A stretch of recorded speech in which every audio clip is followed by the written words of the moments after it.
Hello সবাই, কালকে চলে গেছিলাম একটু ঘুরু করতে।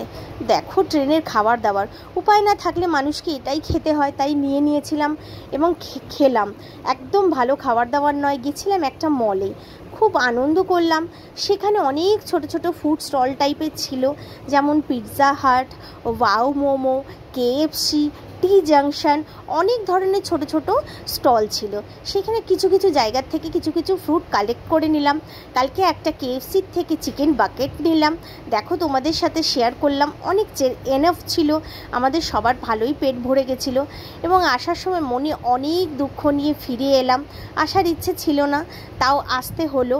তো একদম রাস্তা থেকে তোমাদের ভিডিও করে দিলাম। আসার ইচ্ছে না থাকলেও রিটার্ন আসতে হলো। যাই হোক, কালকের দিনটা খুব ভালোই কাটালাম। এসে আমাদের দেখো খড়গপুরের একটা বিখ্যাত যে ফ্ল্যাগ লাগিয়েছে স্টেশনে, আমার কালকে এত অপূর্ব লাগলো। প্রচুর হাওয়া দিচ্ছিল, ফ্ল্যাগটা এত সুন্দর উঠছিল, তার একটা ছোট্ট ভিডিও করে তোমাদের দিলাম। তোমাদের কেমন লাগলো বলো। বাই।